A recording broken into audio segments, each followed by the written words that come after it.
What's the perfect starting lineup for a gold digger? The best thing that they could do in that circumstance is get knocked up. Because if you have a kid with somebody, buckle up, you're strapped in with that person for at least 18 to 21 Yeah, that's why I'm pissed I'm a guy, dude. Because if I was reversed, I would be getting cummed in consistently. Oh, you'd be getting paid from it.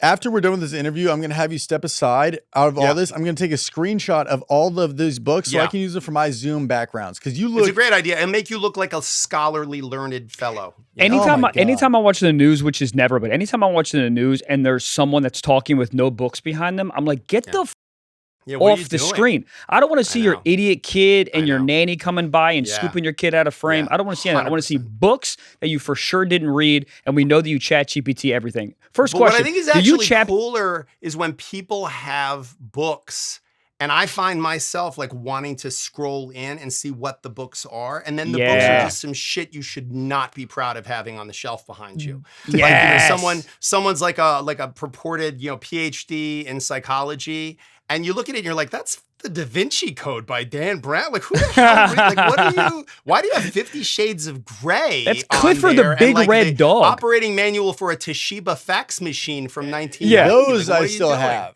That one's good. It does look like if you took one of the books and went like this, the entire thing would open. There'd just be a bunch of like just really wild weird sex sex stuff. Dungeon. Yes, we said the same thing. When I pull this one, it opens and the GIMP comes right out, and it's a whole thing, That's which is why we don't pull that one. The funny part is when I can't remember which one it is and it's time to feed him, because then I try to pull it. I'm like, you know what? I don't know what to tell you. You know what I mean? But you want to keep your GIMP lean, because they don't fit in the crate otherwise. It's a problem. And Ozempic is expensive, so you do it the natural really is. way. Yeah, I'm not starvation. We don't have a comprehensive medical plan at the firm, so he's on the payroll, so. That's James, good. I would love to ask you, what is the pettiest thing, and I'm sure you've answered this before, what is the pettiest thing you've seen somebody take in a divorce case or claim custody over? That's a great question. I've seen so much pettiness that it's like the Olympics of pettiness. I would have to. This is exactly the kind of question I knew would come from this pod, so I'm really excited for this. Good. I knew. I was like, they're going to ask questions that are so different than the ones that I'm used to getting asked to. I could not. I was so excited for this. Yeah. Or do you have like maybe petty meaning like what's the most bizarre thing that somebody was like, I need to have custody over this. I'm not giving this up. Yeah, so left tit, right tit, middle dick. I mean, people collect weird shit, so that's one thing. Like people have collections of the weirdest thing. I had a guy who had a bottle cap collection, but that guy's a virgin. How is he married? Yeah, if you have a bottle cap collection, you've had sex one time and it's with yourself. Have you ever had a blowjob, sir? Do you know? Yes. Because if you would be like, what is this with bottle caps? You just or maybe he's a weirdo and shoved bottle caps in his asshole. He could be into that stuff. That's some Motley Crue, the Dirt level stuff. Yeah.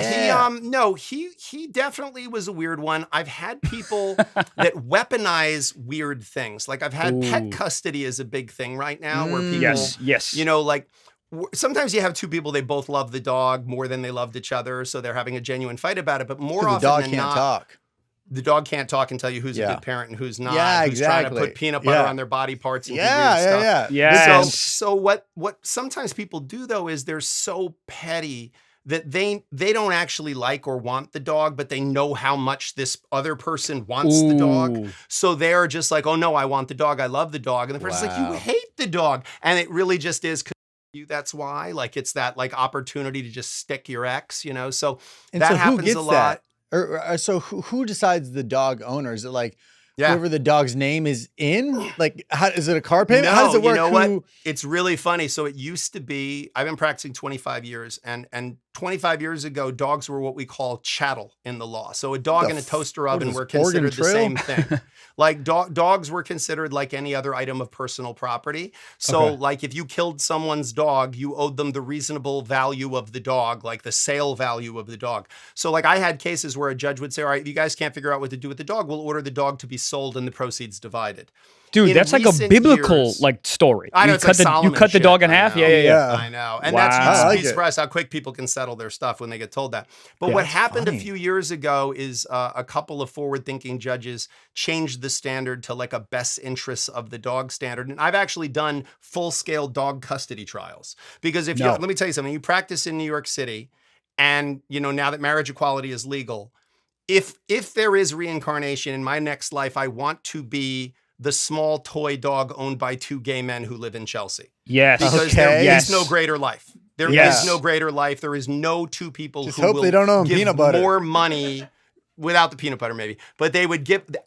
But you also have to ask the dog, because the dog might be really enjoying that. That might be the best part of the dog's life if there's peanut butter involved. I mean, arguably that could be blaming the victim, or it could be a really animal-centered approach to things. I blame victims. I blame victims. No, and I appreciate that about you. That's why we get along. That's what they have always said about Michael. Yeah. Well, what I would say about dogs is what's happened now is we do have custody litigation for dogs, and you end up having like veterinarians testify, dog walkers testify, neighbors testify about who they see with the dog and who seems to care for the dog. And it's almost like a child custody proceeding where you go in and you have to put on a case about, who cares for the dog. I've had people spend hundreds of thousands of dollars in counsel fees. I had a guy look me in the eye and say, the dog is the ball. Like, I want the dog. They can have everything else. I want the dog. Wow. And you go in and you put on your trial. So dogs is a great place for tactical pettiness. And I've had cases blow up over very dumb items. Like I had a $20 million marital estate these people were arguing over. We had a settlement. It took months to negotiate it. It broke down over a toaster oven, a $40 toaster oven. They could not agree on who got Not even an air fryer? Like a toaster Not even oven. an air fryer. Yeah, no, it was legit a Breville toaster oven. And I remember being in the conference room and I pulled up on my phone. I was like, on Amazon, I can get Prime delivery by 4 of these and it's going to be less than 20 minutes of my time. So why don't we just agree and not throw away a $20 million settlement?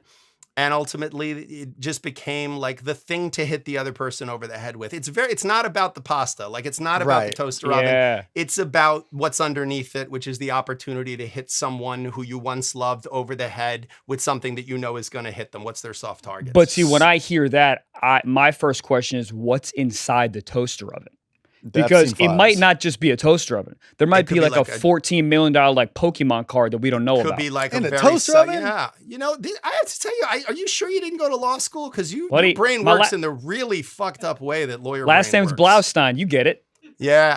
All right. There you go. Yeah. So was there any part of you during that trial where you're like, yeah, let's just tell each side what they want and then I'll bring them a toaster oven that I get off Amazon and like rough it up to make it look like it was used? I mean, they would obviously know, but like... I will resort sometimes to saying to a client, like if they're getting crazy enough about something and I think the case really needs to settle and they're not seeing it clearly, I will, because like whoever discovered water, it wasn't a fish. Like when you're in it, you don't see this shit clearly. And part of my job is to see it clearly and to think like, where are they going to be 6 months from now? Are they going to be kicking themselves? Yeah. So I have more than once said, all right, you know what? Forget, I'll subtract $2,000 from my fee. And they're like, well, no, I want the car. And I'm like, no, I just paid for the car. I bought you the car. Now we're done. So sometimes that's what you have to do to push a case over the finish line. I've even had opposing counsel in a case when we really think the settlement is in both parties' interests and we've worked hard to negotiate it and we think a trial is going to be the worst outcome for both of them, even though we get paid a colossal amount of money for the fight, whether we win or lose. That's what makes being a divorce lawyer so great is if I lose, I get paid. If I win, I get paid.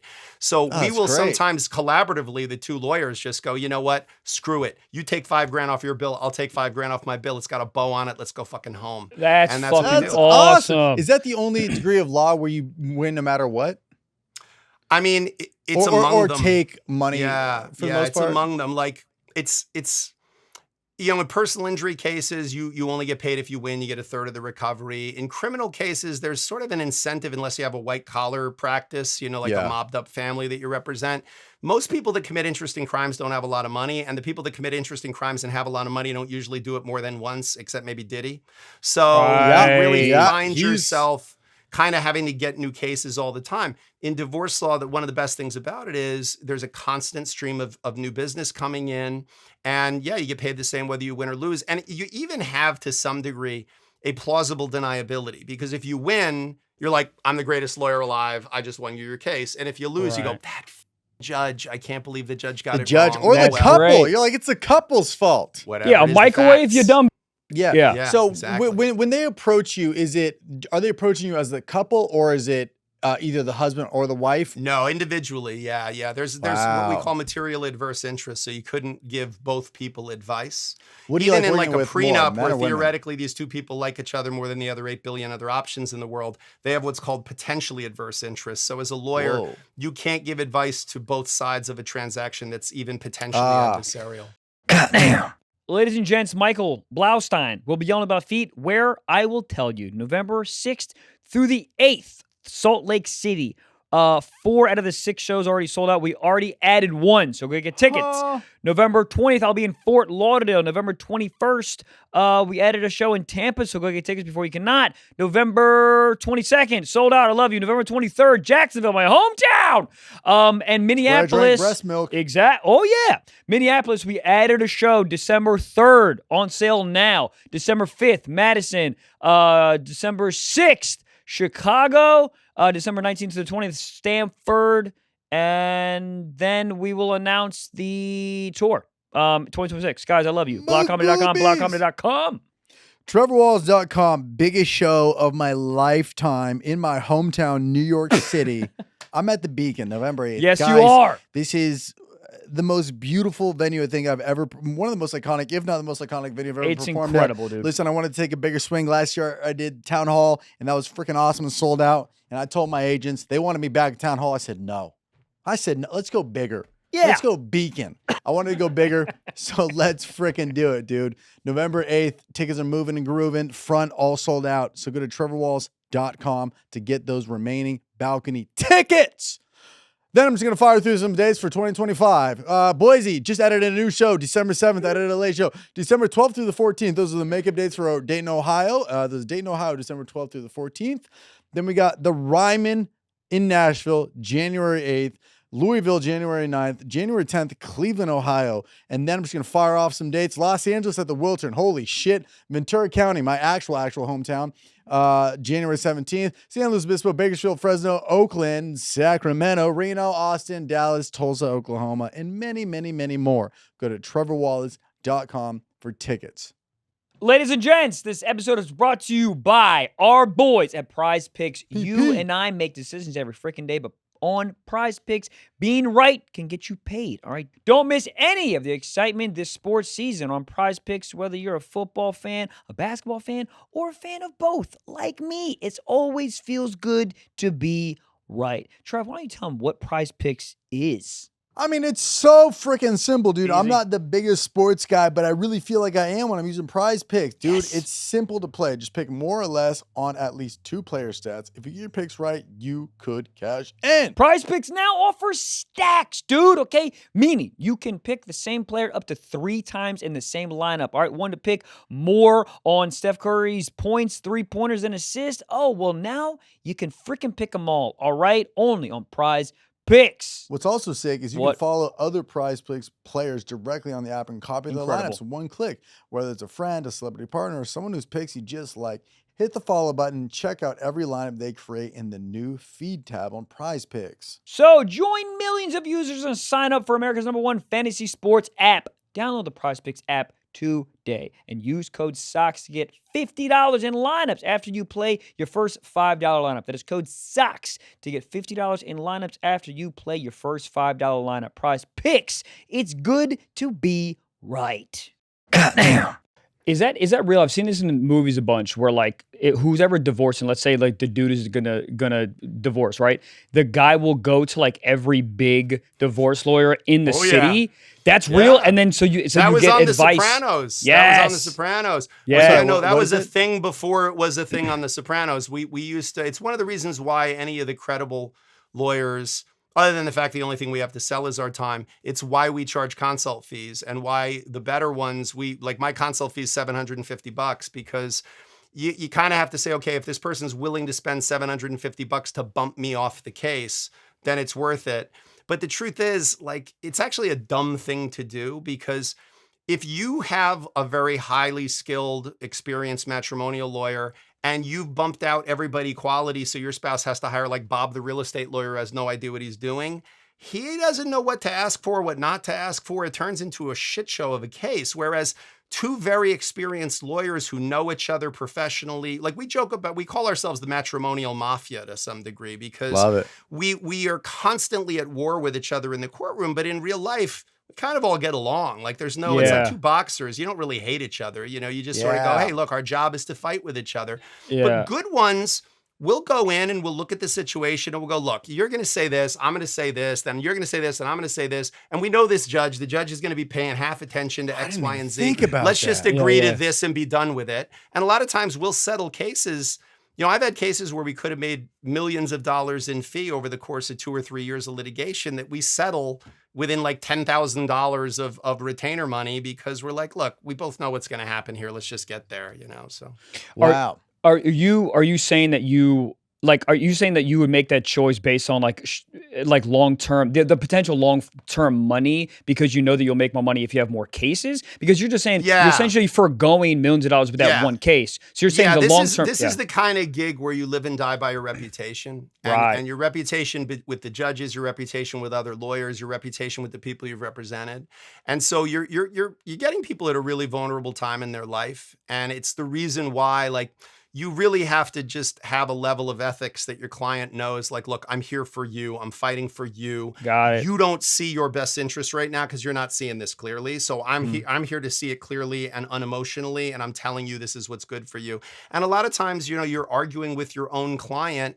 to try to convince them to do things that are against your own financial interests. They still want to argue with you about it. But that's kind of the nature of this business is that you really do, like I said, you live and die by your reputation. And if you're the kind of lawyer that unnecessarily protracts cases and makes them ugly when they don't need to be, judges figure it out, clients figure it out, and you start to, you know, you dry up with the number of clients that want to work with you. So how many kind of like divorce lawyers would you say are in like the realm of like, because you must know them all. So it's like when you're going up against the guys, it's, you know, and you know all the judges. So you kind of know, you pick up on this. So it's a much small, I didn't even think about that. Yeah, it's a, you know, New York has a lot of lawyers in it. And then the small segment of that is divorce lawyers. But then an even smaller segment among that are kind of the like elite divorce lawyers, like the ones who are really known as high stakes, high net worth or ultra high net worth.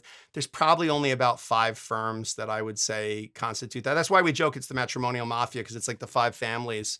And we all know each other, and we've all been forced to argue opposite sides of every issue at some point. And so, you know, you do have this ability to figure out like, oh, this is this guy's style or this is this judge's style. And it's a interesting equation because you're like, oh, this judge doesn't like this guy's style, so I'm going to do the opposite of that. Or this judge doesn't like it when somebody's being discourteous, so I'm going to piss this guy off in the hallway so he's nasty on the record, and then he looks like an idiot. You know, it's kind of like, I mean, it's like baseball. It's like you hit against this pitcher before, you know what he's known for. You know, it's like, okay, he's going to go for the changeup here. What is the fastest? Yes. What is the fastest you've seen from wedding to divorce? 48 hours. No Shut shit. up. What in the Las Vegas? Elvis definitely married you? That's exactly what it was. It was one how of those old was the guy and how young was the girl? Guy was in his 40s. Girl was in her 20s. There it is. That makes sense. Yeah, she was a dancer. Yep. And not the LA kind. And he was a guy in finance. And he was probably still married when he got married. With enough Patron in him, you know, it seemed like it. Well, here's what I'll tell you.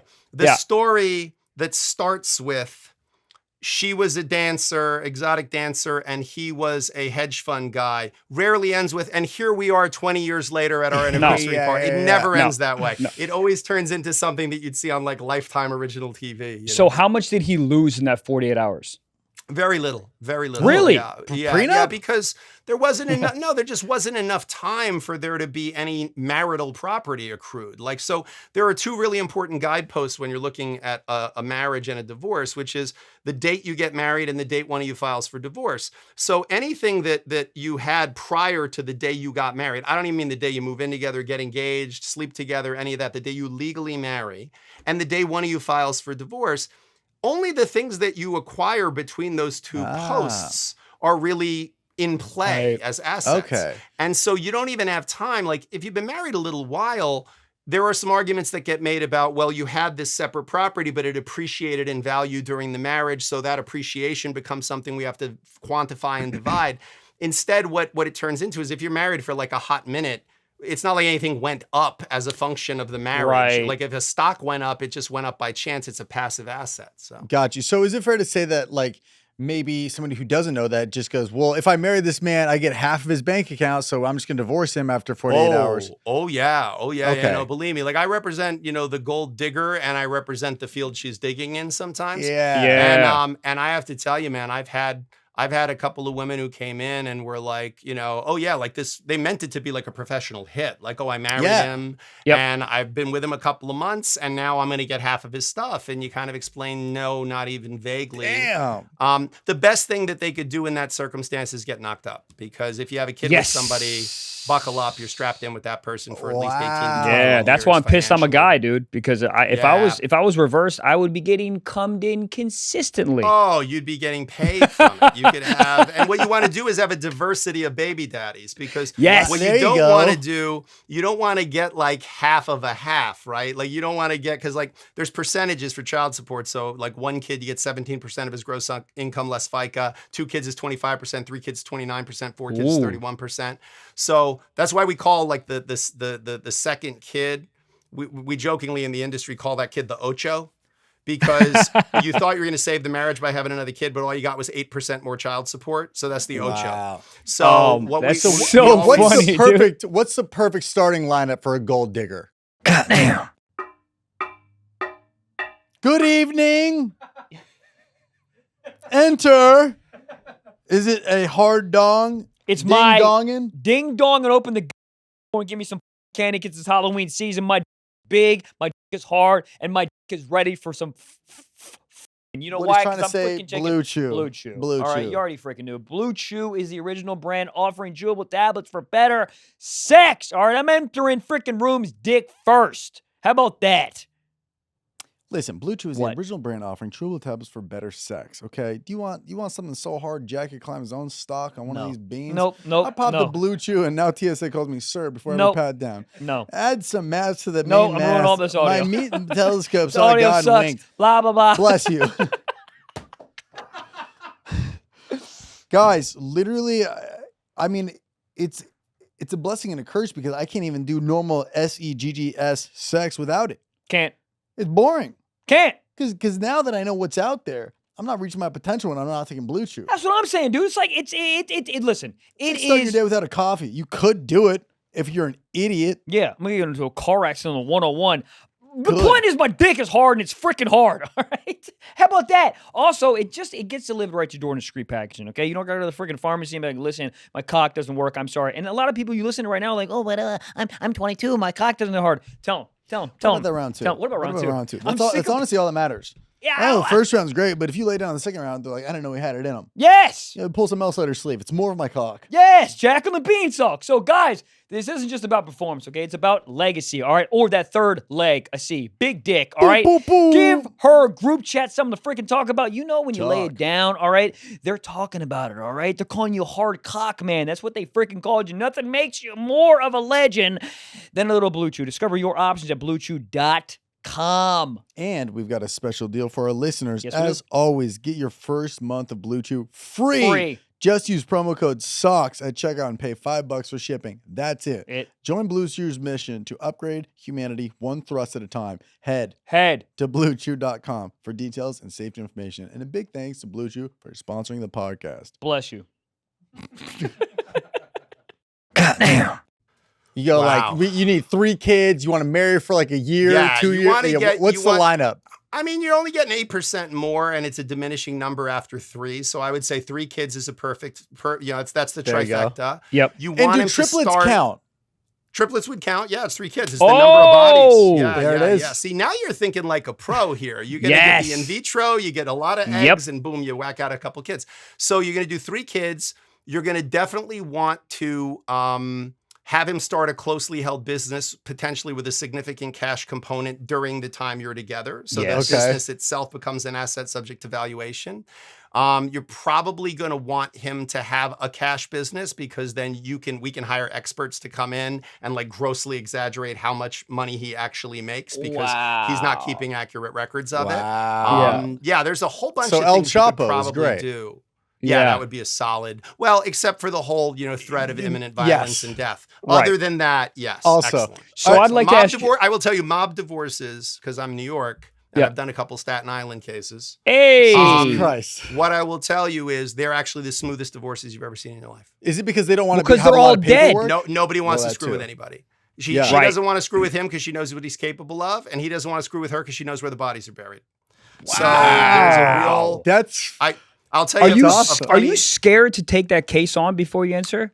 No, I'm not, because I deal with all kinds of people. But I'll tell you a funny story about a mob divorce I did some years ago. So this young woman comes in. She's accompanied by her mother and her father. Her father, classic like Sicilian dad, just sitting there like this. He's no neck, and he's just sitting there. He's got nothing to say. Yeah. Her mom, the big hair. It was like they were out of central casting. And she proceeds to tell me about all these assets. And one of the assets she tells me about, she says, oh, and by the way, like there's a restaurant that's in my name, but I don't have anything to do with it. And I said, well, I'm sorry. I said, who owns the restaurant? And she said, well, I own it technically, but it's not my restaurant, which I understood that translates to mean that whoever it is who needed to get a liquor license has a felony on their record, and you're not going to get a liquor license. So they had to have somebody else in the family take the business, and they gave it to her. I like that. So Dad has been quiet for 45 minutes of this consultation, not said one peep. And I say to her, well, are we sure that your soon-to-be ex is not going to try to make a claim for the restaurant? And Dad goes, yeah, he's not going to make a claim for the restaurant. So I said, well, I really appreciate that, sir. I said, but, I get paid to be paranoid, so I just want to make sure we're looking around corners. How are you sure he's not going to do that? And he said, he's definitely not going to ask about the restaurant. So I said, well, I'm sorry if I get paid to be pessimistic, but how do you know for sure he's not gonna? Without a hint of expression on his face, he says, because if he inquires about the restaurant, they're going to find him at the bottom of the Hudson River with a $5 bill in his mouth. And I went, okay, so the restaurant's not in play. We're going to move on to the bank account at Chase. That was fine. Yeah. So can we get that $5 back too? Yeah, what's that $5 for? What does that mean?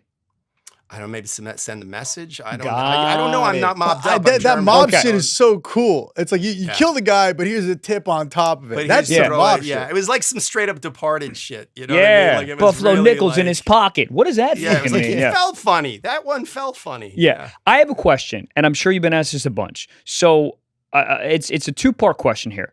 Are you married? Have you been divorced? And after all those answers, is love worth it? Wow, those are big questions. I know. Yes, I am divorced. I'm very happily divorced. I had a lovely ex-wife that I divorced over 20 years ago.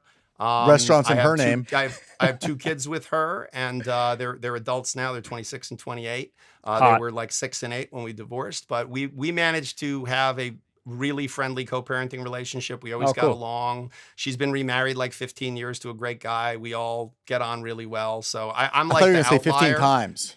Yeah, no, that would be a record for me. Yes. No, but she... And were you sorry to cut you off. Were you practicing all of divorce? Okay. So when the divorce happened... I was a young lawyer. I was 5 years in, but yeah. Okay. Yeah. So when the divorce came about, was it like, I got this? It was like, there's no arguing. It was super friendly because I basically said to her, we were college sweethearts. And I said to her, look, you've known me a long time. I said, if you want to get a lawyer, you can. I said, the deal I'm going to offer you is more than half. I'm going to give you more than what you're entitled to because I don't want to waste it on lawyers. And she said, well, my mom thinks, my mother never liked me, that maybe I should go to a lawyer. And I said, look, I would tell anybody in your situation, it's okay to go to a lawyer. I said, but I'll ask you 2 questions. Have you ever seen me in our whole relationship? We've known each other since we were 18. Have you ever seen me screw anybody out of money ever? Like a waiter, a contractor, anybody? And she said, never, not once in our whole relationship. I said, okay, have you ever seen me get screwed out of money? And she was like, 2-3 times a day, constantly. I said, okay, so do you think I'm going to start my career of screwing people out of money with the mother of my children who I'm going to have to interact with for the rest of my life? If you think so, then absolutely bring it to anybody you want to. We ended up settling it very simply. We never set foot in a courtroom, and we've had a great parenting relationship after that and friendly relationship after that.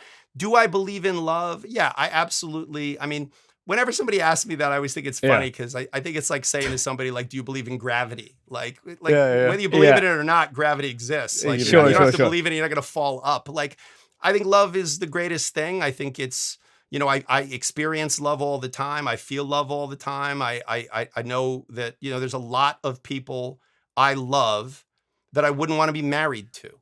Yeah. My ex-wife, I love. She's a wonderful woman. I wouldn't want to be married to her. I think she would say that she loves me, she wouldn't want to be married to me. I'm an excellent ex-husband. I'm a shit husband. So I think that, marriage is from my perspective, marriage is a very specific legal status. And the question that you're not allowed to ask, which doesn't make any sense to me, that nobody's allowed to ask it, you're talking about something that has a 56% fail rate. So 56% of marriages end in divorce. Did it go up? Because I thought it was 51. It went up, yes. It goes up and down and up and down, but it's currently hovering at about 56.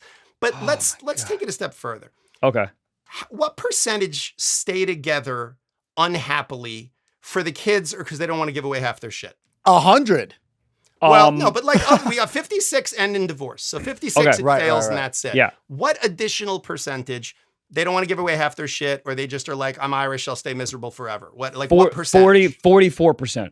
Okay, so if what you're saying is true, then 100% would fail, which I actually, that's not consistent with my experience. I know probably a few dozen people that are married that are not divorced. I think 2 of them are happy. Like two couples. True, but truly happy, or legit what you see, happy. Like what you see front facing, because you don't see legit, okay. I'm talking about people I know, and that I'm like, I know the guy well enough that I'd be like, dude, are you getting some on the side? And he could tell me. Sure. And he's legit like, nah, she's the one for me. She's the best. Like they're still fucking. They're still happy. They're still doing beautiful. it. Okay. And right. It's like winning the lottery. Like if you win, what you win is so good that fuck it, buy a ticket. Why not? But the fail rate is so high. But the other statistic people don't like to talk about is even though 56% of marriages end in divorce, and let's say another 10, 20% stay together because they're miserable. Now we got a technology fails 70-something% of the time. 86% of people that get divorced are remarried within 5 years of their divorce. Wow. So there is something about marriage, and this is the thing that I think is funny. Goddamn. Ladies and gents, this podcast is sponsored from our boys at Chubbies. I know them from way back in the day. We're having the best shorts in the college game. But what's so sick is over the past decade, they've evolved to so much more than just that. They got you head to toe. Toes. Both of them. Whoa. You like. Love I'll tell both you what of else them. they like. Dude, they sent us some jackets, and it's getting a little bit colder nowadays. Buddy. Bro, that full canvas, that full zip canvas jacket, oh my brother. I was in Detroit and Grand Rapids, and I needed the jacket so bad. And let me tell you something. It gave me style, but also gave me warmth. I was so excited. I was just excited to put it on. People give me compliments. Oh, huh? I went to the coat check, and they're like, you can put it here. I was like, yeah, you wish you had this. Exactly. Yeah. Slap me in the face. You is checking out my coat. Dude, whether it's shorts, shirts, crew necks, hoodies, literally everything. If you're a chill dude like us, they got you covered. Okay? Yeah.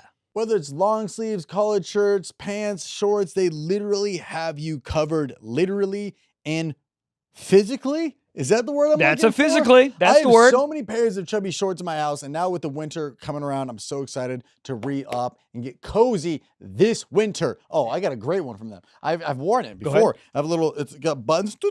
Yes. The purple one. I know. I wore it in Sacramento. That's where I had a wet dream next year. I remember that show. Oh, and you didn't, you weren't, you had chubby. Yeah, and you had the wet dream not because of me, but because of Chubbies. Guys, your holiday wardrobe awaits. Get 20% off Chubbies with code STIFF. All right, that is chubbiesshorts.com/stiff to get 20% off. So, ladies, listen, you want to give for your man, your husband, your boyfriend, your brother, whatever you're doing or dating, get him some freaking Chubbies or buddies, boys, fellas. Get some nice stuff for yourself this holiday. It's about time you treat yourself. And where you can get that extra 20% off discount from Chubbies is from us. Go to chubbiesshorts.com/stiff. One more time, this chubbiesshorts.com/stiff. Goddamn. When people clearly love getting married, like I think getting married is like the most fun you could ever have. Being married is much more difficult, but getting married is a lot of fun. But if you said to me, hey, Jim, I've been dating this girl a long time. We're getting married. It would be considered rude for me to say, why?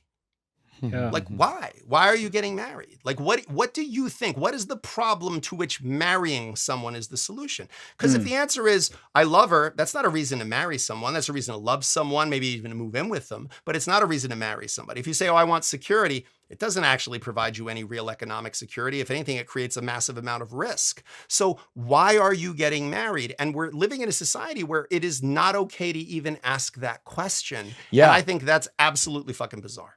Yeah, I mean, we're all just pre-programmed from a little kid age to be like, you get married. You're with someone for a little bit, you get married, you put on the white dress, and that's what it's the same thing with buying a house. Like ever since you're a kid, you're like, you buy a house. It's like at some point you pick up your head, you go, why am I gonna buy a house? Why am 100%. I gonna get married? And there's answers to those questions. Well, there are, but look, some of it for me is, tradition is a big piece of it. Like, oh, I'm going to do it because my dad did it, because my grandpa did it. And my response to that is twofold. One, the world you live in right now and navigate on a day-to-day basis is completely different than the world. We got AI girlfriends. Yeah. 100. Well, you have I'm fucking a you have the entire of human history available to you, and every song that's ever been written in the palm of your hand. You have godlike technology in your hand. So that is very different. And number two, like tradition in one sense is the wisdom that we've accrued from people that lived before us. But in another real way, tradition is peer pressure from dead people. That's really all it is. Yes. Like it's just peer pressure from people that are dead. And so you're doing it this way because that's what you've been told you're supposed to do. But one of the things I like about, your generation, younger generations is you guys ask questions like, why do you do it that way? Like, why would I sign up for that? And I think that's why there's a growing skepticism towards marriage. There's a growing interest in people getting prenups before they get married because they take a more pragmatic approach to it. And I think there's also alternate approaches to relationships, consensual non-monogamy, polyamorous relationships. People are exploring different ways of doing these kinds of things. But I'm telling you, marriage ain't going anywhere. Like it's an incredibly unreliable, unsafe, one might argue reckless or negligent technology that we just can't get enough of. I'm clipping this and showing that to a girlfriend in 4 years. But it is beautiful. We've all been to weddings. Every single time the bride comes down, even if I don't know that woman, I am weeping. So there is something 100%. Just magical about the idea, magical about the moment. Yeah, it's beautiful. I love that I say it all the time. I get misty-eyed at weddings. I think it is because it's the triumph of faith over reason. Ooh. It's like you just are buying into this thing and you're like, maybe these crazy kids, it'll work out, like it's because look that when you say, do you believe in love? Like I still think the power of that connection and that desire, look, you guys you'd have to have real jobs if it wasn't for the level of desire we all have and how we're all kind of slaves to it in some ways. And we all can't really explain it. Like, why do I like breasts? I have no idea. They don't do anything. They're just there and they bounce and it makes me happy. I looked it up. I think you answered your own question right there. I looked it up. I know why. The truth is there's no utility purpose to them. There's no reason why I should have to act like the person they're attached to is as interesting as she's not, just so that I get the opportunity to maybe see them. So the truth is it's the maybe. It's the maybe. That's why. Because if a girl's wearing a bra, it's hotter than no bra. Yeah, desire is one of those things you can't explain. So let me ask you this. That's the love thing. We're so connected to the possibility of this and it's inexplicable. It's chemical, and I get it. So dealing with so many divorces, can you clock a couple and know if they're going to work out or not? Like if you're at a New York City diner and the people next to you are arguing, are you like, this is not going well? Or you go like, nah, this ain't shit. I think I have the divorce lawyer version of Gaydar. Like I can look at that's exactly what I'm looking for. Yeah, I can look at him and kind of go, like the way they look at each other, the way that I think it really is actually the way they look when the other person's talking. Wow. Because if you look at, I have a friend who's a sommelier, right? A wine expert. Yeah, and I love how he thought we didn't know what that meant. I love that. He goes, "You dumb fucks are not going to know what sommelier." It's called stiff socks, Michael. Right? I gotta be. I was like, they're like, hey, Sommel who? Salma Hayek, she's hot. And Dustin Dawn. Yeah. So no, I really like people who study wine will say to you that teaching someone about wine. The easier way to teach them about what makes a wine go well with a particular food is very subtle. So the best way to learn about wine is to drink the wrong wine. So drink like a heavy cab while you're eating sushi and you'll see it overpowered the flavor. Or drink a very delicate Pinot while eating a ribeye steak and you'll see I can't even taste the wine. So if you drink the wrong wine, you can learn what right wines are. So get married to a whore. Thing. No, like look at a couple that's fucking miserable and hates each other, or look at a couple that like each other. Like, have you ever seen when people are first dating, how they look at the other person? Like they're interested and they're interesting. Like they're just looking at them like, oh yeah, like, you know, when you're on a first date with a girl, everything you say is funny, everything you say is clever, everything she says is funny and clever and wonderful depending on how attractive she is. This is why a lot of women who are extremely attractive think they're smarter than they are, because guys just sit there and are like, absolutely, oh my God, that's so insightful. Right. I hadn't even thought of that. Because every pretty girl wants to be smart and every smart girl wants to be pretty. So you really kind of take the approach of it. But I'm telling you, like, if you watch those couples, then the opposite of it becomes so much more obvious, because when the person's talking and you're doing the what? Yeah, whatever. I don't know. You know, like, and they're just not, or they're at their phone and they're looking at that and they kind of occasionally looking up at each other. I watch couples the greatest thing about living in Manhattan is you can be in a room full of people and no one's paying any attention to each other. So if you really like people watching, other than Vegas, it's like the best place to do it. Yeah. And when you watch couples that like, they're clearly having I love like in a car, when you look at the car next to you and he's just driving and she's like, yeah, you're looking at going like, oh my or God, you see the after effects. When she's looking out the window, arms crossed, you go, I just missed it.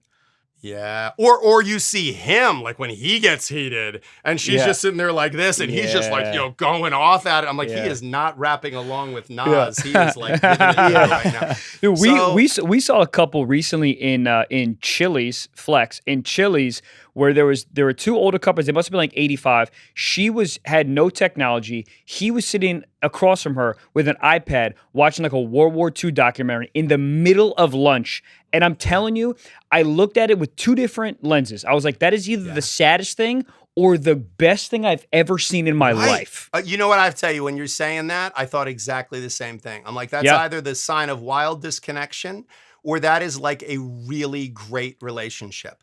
Because she's just happy to be out and having her little fajita salad, and she's just happy, and he's watching his World War II documentary and eating his little thing that she's going to say that has a lot of sodium. And they're both like, what do you have left to say to each other? I know. Yeah. And like, also, it's like, she's not like, I'm not better than World War II. This is way more fascinating. Yeah. Dude, if I dated somebody for a month, by the end of the month, they've heard all my good jokes. Like, by the end of this podcast, you will have heard all my best material. Like, so that's it. Like, I feel like if you're married to somebody for 50 years, there's nothing left to tell them. Like, other than maybe, how's the soup? Oh, it's good. Like, that's kind of it. Maybe he's watching to regurgitate. Like, you know what I learned in this documentary? She's like, oh, he could be watching porn. You have no idea. You know, he could be really getting psyched up for after dinner. You know what I mean? Yeah, maybe that makes him horny. I have a girlfriend who I truly, truly love, and I honestly think that we will get married. Yeah. What do you think? Yeah, what do you think based on how he's talking about her? I want your verdict after. I was just gonna say that I truly, truly love the moments of silence that we have. Like, we'll literally just be drinking coffee outside together, and we won't be saying anything, and just being in her presence in the silence is some of the most just the times that I feel the most love is in those like silence of comfortability. Yeah. So do you think he's gonna get divorced? He's like, when she shuts the fuck up for 5 minutes. That's the come on! In the world. Don't spit it on me. I know that's not what you're saying. No, look, I think you're absolutely right. The ability to be just comfortable in someone's presence and not feel like you have to fill the space between you with conversation, and just sort of enjoying the having a person next to you. Listen, my dogs don't talk. They're my favorite company. Yeah. You know, like, they got nothing. They're my favorite company probably because they don't talk. Like, they got nothing for me except affection and love, and they want a little bit of whatever I'm eating. That's the coolest thing in the world. Like, and so I completely get that intimacy is the ability to be completely yourself with another person and to be comfortable in your own skin. The best compliment I ever had in a relationship is I'd been dating a girl for about 6 months, and I took her to meet my idiot friends, all my jujitsu buddies. Yeah. And I'd warned her in advance. I'm like, these guys are just cretins, but like, I'd like you to meet them. And one of them said to me the next day, he said, like, you seem like the most comfortable in your own skin when she was there. Like, you just like, and you're still you. You know, he's like, a lot of guys, when they hang out with their girlfriend, they're like a different guy. And you kind of look at him and go like, who the fuck is that guy? He's like, but you were still you. Like, you're still saying the stuff you would say. You were still your same sense of humor that's dark and kind of offbeat. And I think that's the greatest compliment. If you can be yourself with another person, that's the coolest thing in the world. Absolutely. I have a question for you. So let's say the husband, the guy comes to you and does all this. Has the wife ever come to you separately and be like, hey, and try to like maybe seduce you into fucking him over? Really? Yeah. People always try to charm. Either they absolutely hate you, which is ridiculous because I'm like, you know, you're paying me paid to do this. I don't have, like, you're not having horns. You don't have a halo. I don't give a shit, you know? I'm a little like Tommy Lee Jones in The Fugitive, where he's like, you know, I didn't kill my wife. And he's like, I don't care. Like, it's not, it's not my job to like, who's the good guy, who's the bad guy. I'm a weapon. You point me at the person and that's it. So, but I've had there are definitely some that try to use their charms to think, but I don't know what they think's going to happen. Like, I'm going to throw the game and then try to like get in their pants. Like, first of all, I've spent time with a person's soon-to-be ex-husband. Believe me, I have seen the most unflattering picture of that person in history. So there's absolutely no circumstance where I'm going to be, because I've listened to the audio recordings and I've read the text messages where her crazy, like all the Spanx is off her personality at that point. I've seen the worst parts of her. So that's not appealing at all. The bigger question is, do clients, like when you represent women who are going through this difficult transition and you're their knight in shining armor, you're their lawyer, you're saving them from their awful husband, you're the thing standing between them and their children's future. Jesus. Those women, they routinely fall in love with you. They routinely are like super new, and they're all going through a divorce. So they're all like sort of, you know, newly single, and you're this very stable, you know, person who's like very reliable and trustworthy. And who's hot and has tattoos. Yeah. So they're constantly, they're constantly trying to like, you know, get to know you personally. It's why you have to, in this business, have like incredible boundaries with your clients, because anything you say to them that's the slightest bit flirtatious or they will absolutely misinterpret it, and they will go to it like a dog with a bone. God damn. Guys, this episode is sponsored by BetterHelp. Listen, daylight savings is right around the corner. It is. Boom. Boo, suck it. Gosh dang, that means shorter days don't have to be so dismal. It's time to reach out and check in with those you care about and remind ourselves that we're not alone. Yes. As you already know, man, we are big proponents here of mental health and of therapy on Stiff Socks Podcast. That's why both Trevor and I are in therapy. We would be lost emotionally and physically. I'd be in the freaking forest right now if I didn't have therapy. It makes me a better son. It makes me a better partner. It makes me just a better overall person. Dude, I get cut off in better lover, exactly. Anyways, I was saying, dude, in traffic, dude, I get cut off. I don't care anymore, okay? Just therapy makes me more zen. It makes me just more in tune with myself. Thus, it just makes me a better person, okay? If you're trying to find happiness, find therapy at BetterHelp, because now you can get therapy at the comfort of your own home. All right? You're not waiting in traffic, okay? You can sit on your own beautiful couch in your own sweatpants, okay, and just take therapy from licensed therapists all around the world, okay? We are big proponents here. With over 30,000 therapists, BetterHelp is one of the world's largest online therapy platforms, having served over 5 million people globally, and it works. With an average rating of a 4.9 out of 5 for a live session based on over 1.7 million client reviews. This month, don't wait to reach out. Whether you're checking in on a friend or reaching out to a therapist yourself, BetterHelp makes it easier to take the first step. Plus, to help incentivize a little bit more, to help yourself, our listeners, that's you guys, to get 10% off your first month at BetterHelp.com/socks. That's BetterHelp, HELP.com/socks. Goddamn. How often do you help a couple successfully divorce and then they get back together? Surprisingly often, I would say. Piss me off. I mean, it's a low percentage, but anything above 0 is surprising to me. And it happens. I've been doing this 25 years. I've probably done a few thousand divorces at this point. I'd say at least 50. I've seen people get back together. And is that something where you're like, I still got paid, so whatever, but you're like, really? After all this shit 100%. I just did? But you still get paid, so it's not like... It's not like you really care. You're just like, what? How? Yeah, I don't make it rain. I just sell the umbrella. Like I don't. Ooh. You know, like I don't. Dude, I don't make it rain. I just sell the umbrella. It sounds like a future lyric. I love it. I'm cheering for these people always to get their shit together and find using happiness, that tonight. whether it's together or whether it's like after a divorce and they find new people. What's weirdest to me is more than once I've had people that went through an ugly divorce. They split from each other. They both remarry other people. They divorce those people and end up remarrying each other. That's the ones that I go, holy shit, that is crazy. Like, wow. But maybe they saw the grass on the other side of the fence and they're like, yeah, it's no brainer. Yeah. That's my first thought. How often do people divorce because they change their sexuality or their interests? So interests, I think that not as much, I would say. You know, a massive change in someone's interest is often a sign of that person like being dissatisfied in their life, which often is an indicator that they're having an affair. So whenever a guy comes in and he says like, oh, my wife's been going to the gym a ton lately and now she's thinking about doing like a figure competition and she's in it. That's when I started to go like, okay, she's seeing somebody. Like she was seeing either a personal trainer or a dude at the gym. Right. Yeah. If a guy all of a sudden like takes an interest in himself, loses some weight, grows a beard, you know, like all of a sudden gives a shit what boxers he wears, pretty good sign he's having an affair. Wow. So those are things that you start to see. And I see it before the people do, because you'd be amazed the like denial that people can have. Like people come in and be like, yeah, I don't know. You know, she's like been very distant lately and goes to this trainer 3 times a week. I'm like, she's fucking the trainer. And he's like, no, you know, I don't think it's that. You know, and she's also got a lot of new lingerie and, you know, but I'm like, yeah, she's fucking the trainer. And she's limping a lot. I think she's limping. She has white stuff on her chin, but it could be Krispy Kreme. It's very weird. And I don't, you know, but this is like, people don't want to see what's right in front of them sometimes. So I think that's a piece. When people divorce because of, I mean, look, I've had a lot of cases where someone has been in the closet for an extended period of time. And one day they wake up and they're just like, look, I got to be free. I got to be me. Like, I want to be honest about who I am.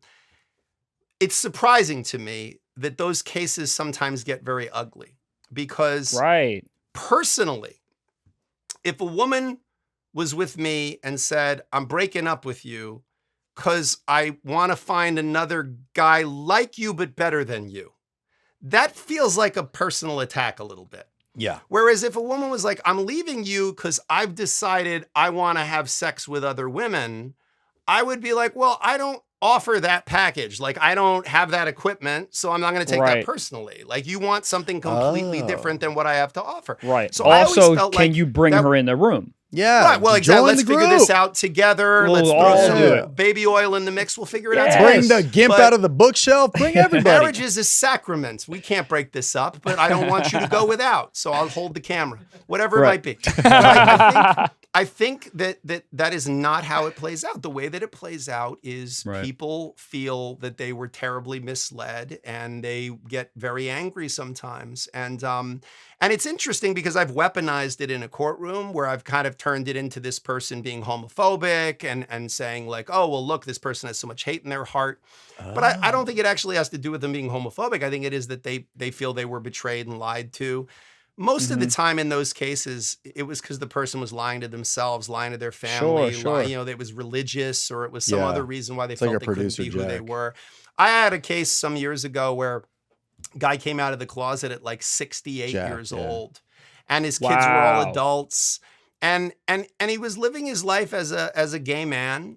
But and look, he was in like the last rounds of his life. And I found the case very sad because I thought like, man, like he never got to do like all the fun stuff. There was so much life he could have lived in that. Yeah, I live in Chelsea in Manhattan, and on purpose. Listen, say what you want, but they're having a fucking great time. Those Absolutely, they're drinking poppers in the morning. Oh my god, they're having so much fun. They got fishnets on their fishnets. Other than the having sex with other men part, I would sign up for being gay. It sounds even so that I would try. Yeah, let's try. They eat brunch. They go to Broadway shows. They do all the coolest shit. You know, like I'll watch RuPaul's Drag Race. Whatever. Let's go. It's good. You know? Like they have a plausible reason why they like Sabrina Carpenter that doesn't make them seem creepy. Like, Espresso's a good song. Yeah. What is the oldest divorce case you've seen? Because I had a childhood best friend of mine who always like the family. I think they were like 70 and 71. I just in my head I was like, why don't you just write it out? But maybe it was that difficult for them that they go, I got to end this because like that last case you're talking about where the man was closeted. Like I can't spend my final years on life being with this. So what is the oldest case? There's 2 kinds of cases like that. We call them gray divorces. So sometimes it's actually a war between the adult children because they know that the mom and dad are going to die. And dad doesn't get along with the daughter, but he gets along with the son. And so the daughter is like, hey, if mom dies before dad, my brother's going to get all the money. I'm not going to get shit. So I got to convince mom to divorce dad so that when mom gets half dad's shit, and then when mom dies, I get mom's half. So a lot of times what it is a proxy war between greedy kids who essentially are trying to get the estate. So that's what it is sometimes. That sounds awful. The other time, I often tell people it was the saddest case I've ever been involved in, but not for the reasons you'd think. So I represented a guy, he was 89 years old, and he was divorcing his wife that he'd been married to for 65 years. Oh my God. That's brutal. And he left her for a younger woman who was in her 60s. And what made the case so sad Fresh to me, pussy. Sorry, go ahead. But the thing that made the case so sad to me is I wanted to believe in my heart of hearts that at some point in my life, I will not be led around by my dick. Like I wanted to believe that like at some point, I'm going to reach an age where a beautiful woman's going to walk by and I'm going to be like, oh, there's a human being. Like I'm not going to, I'm going to be untouchable. I'm not going to be chained to an idiot the way I've been for 50 years. And I looked at that and I thought to myself, oh my God, he's 89 years old. He's still being led around by his dick. We're all doomed. Like we're all doomed. All men are doomed. We're stuck. Like we're never going to be better than that. And at 89, could he even still get it up? Like, BlueChew, put the ad in. What is the amount of medications that are out there? Let me tell you something. True. If aliens ever come back and like study Earth, they will think the most pressing medical problem facing Western civilization was the inability of 85-year-olds to get boners. Yeah, because that's we true. put more money behind erectile dysfunction than like heart disease and cancer combined. Holy shit! Wow. I have a question. Do you think Travis Kelce and Taylor Swift are going to make it? In your professional opinion? I don't know anything about what I'll tell you is this. I've represented a lot of professional athletes and I've represented a lot of musicians. I think a male musician has a harder time than a female musician, not to overly stereotype it, because it's really hard for male musicians not to engage in like road pussy. Because women are just throwing themselves at you. Right. Whereas I don't think Taylor Swift like gets off stage and is like, I got to get me some dick. You know, like I can't imagine that. Like, so I think that this That's permutation, because she's an incredibly successful female musician, I think she's probably got it easier than somebody like a Tommy Lee or, you know, any number of other male musicians who, you know, there's just incredible temptation. Like there's just thousands of women screaming your name and they probably, most of them would sleep with you if given the opportunity. So, you know, I think that's hard. Professional athletes, you know, they have NFL. I've represented a couple NFL people. They have very short careers. That's why they get paid so much money on the front end, because they really, Tom Brady is an outlier. Like you don't have people that have 20-year careers in the NFL. Most NFL players have like a 3-year, 5-year career, and then they get injured or their bodies just can't do what they could do before and they're done. So, you know, it's a tough and very physical sport. Baseball players have a very hard time staying married. They're on the road a lot. They play a colossal number of games. They're traveling constantly. And again, they're men. They're given opportunities. They're kind of new to town. They've got money. But football players, I don't think have as much difficulty with that stuff. I think the permutation of those two people, it's always like celebrities who marry celebrities. It's always tricky. Like I've done a lot of celebrity versus celebrity divorces, whereas celebrity versus civilian divorces, where like, you know, she's a musician and she married an accountant, or, you know, he's an actor and he married an interior designer. Like that's a much easier thing because there's no competitive element between the two of them. Got it. Yeah. Like it's clear who's Beyonce and who's Destiny's Child. Like it's clear, like, okay, you're the person out front and I'm the supportive other. And like, that's why George Clooney, like he married an international human rights lawyer. And that's why they've been married a super long time, because they're not, if he'd married like, you know, Brad Pitt and Angelina Jolie, it's like the Olympics of who's more successful. They're constantly having to go to the same kinds of events together and it changes the dynamic. But celebrity marries celebrity. It's better if it's not two musicians. It's better when you have celebrity from one industry, celebrity from another industry. But, you know, it's too hard to tell on the front end what it's really going to look like. So, but based on what you said, they do have a chance, though, because obviously in that relationship, there's a clear person who's much more famous than the other person. Yes, Obviously, absolutely. Travis is famous, Kelce. but like no, she's economically 12 of him. Like yes. he's worth maybe 100 million. She's worth like 1.3 billion if you consider her back catalog. So yeah, I mean, there's no. But look, you know, guys, there's like one of my clients is worth $8 billion. Goddamn. I will tell you, there are two amounts of money: enough and not enough. That's it. Like that's it. If $100 million is not enough, $1 billion is not going to be enough. Like the client I have is worth $8 billion. You would think the wolves were at his back and the house was about to get repossessed with the amount he works. Like he is in no way really enjoying his money. He is constantly working. So, you know, when I see even like all these guys online that are like, you know, I'm worth tens of millions of dollars and now I can coach you on how to become a multimillionaire.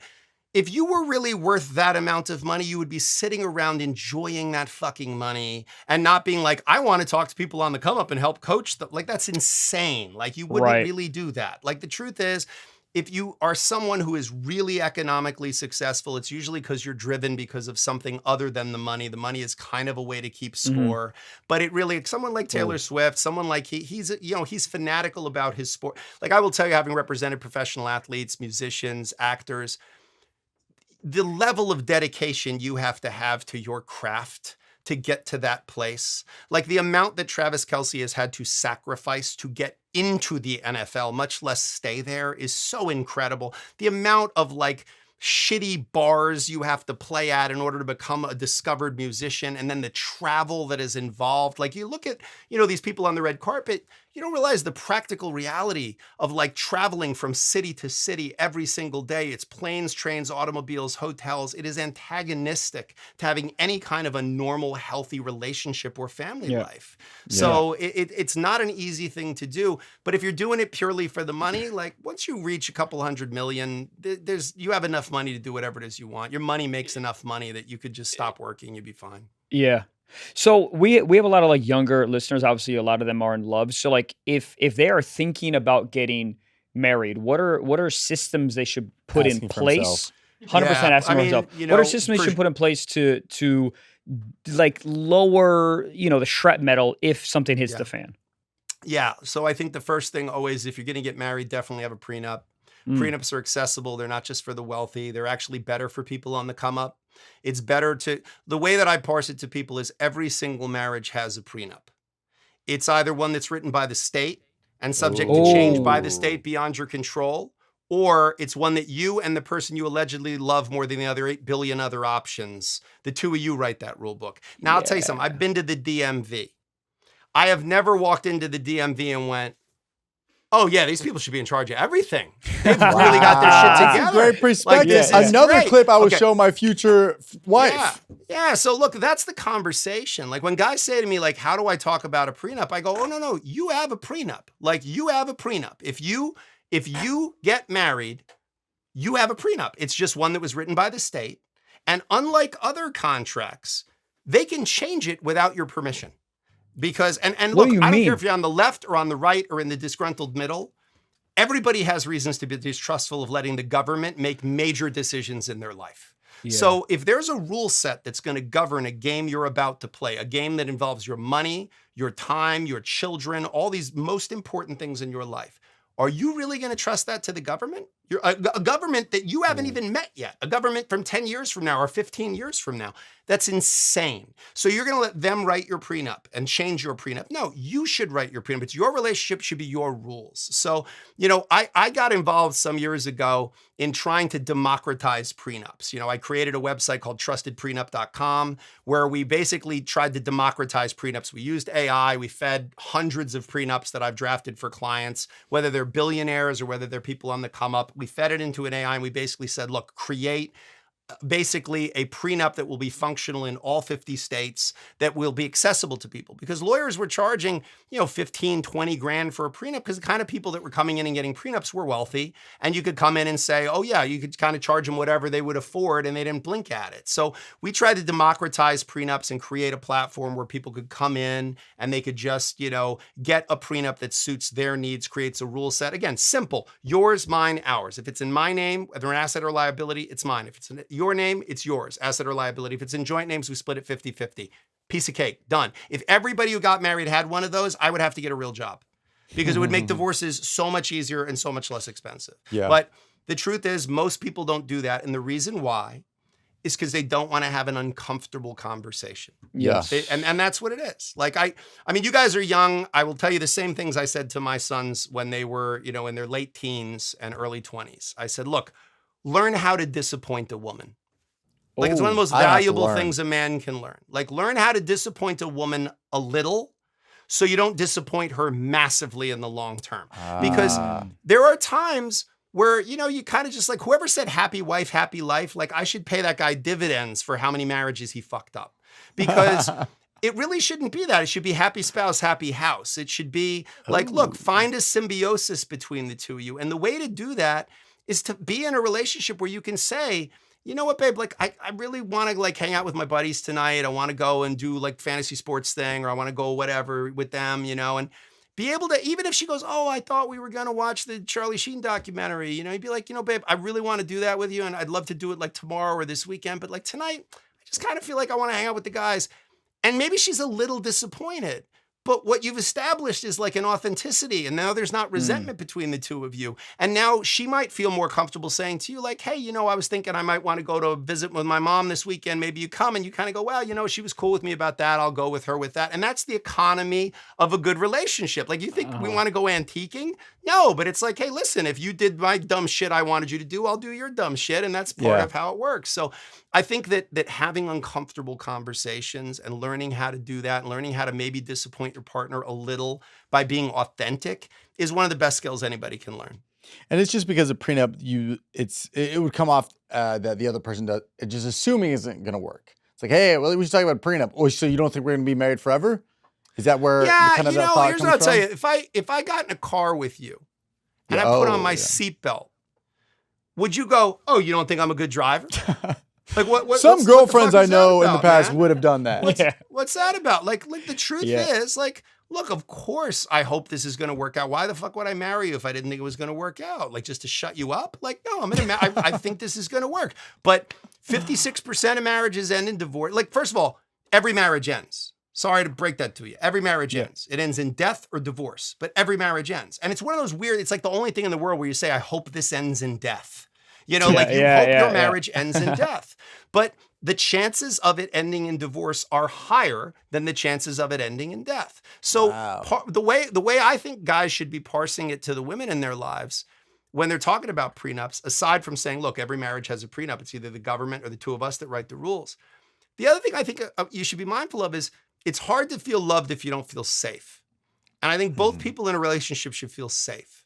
And so, like, I just had a conversation with a guy for a consultation for a prenup. He's in finance. He's marrying, she's like a yoga teacher or some silly thing like that. He's like 30 something worth 30 million, and she doesn't have a pot to piss in. But she's gorgeous. Jesus Christ. And he's playing way above the rim in terms of her looks. And the truth is, I said, look, man, there's an economic component to this relationship. And that's not a dirty word to say. Like, she likes that you're a good provider. She likes that you're economically stable. Like, she doesn't have that stability in her own life. So you've cultivated that and you want to share it with her. And, hey, you like her flexibility. Right. You like the fact that she's super hot and that she's like fun arm candy and that she makes you feel big and strong and cool. And like, she likes the fact you're a good provider and you like being a good provider. Like, none of this is a dirty word, man. Like, it's okay to say all this out loud. Like, it's okay.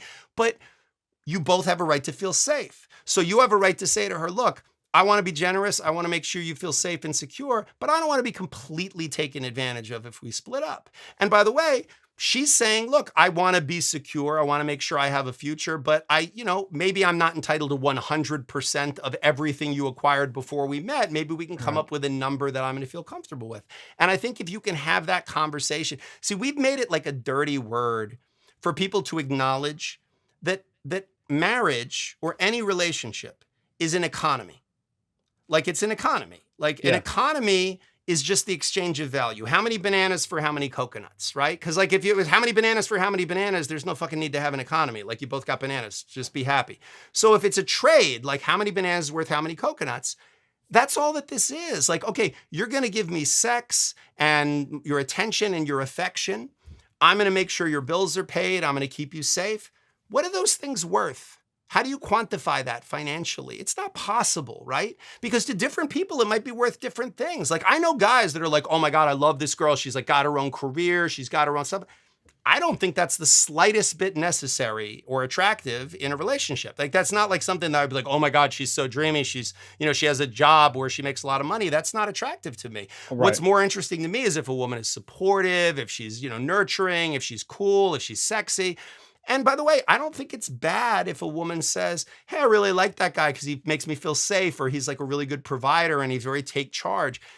It's okay to say that out loud, but what you've created is an economy. So if you're having an economy, we're all in a better position if we're being honest about what the value of what we bring to the table is, period.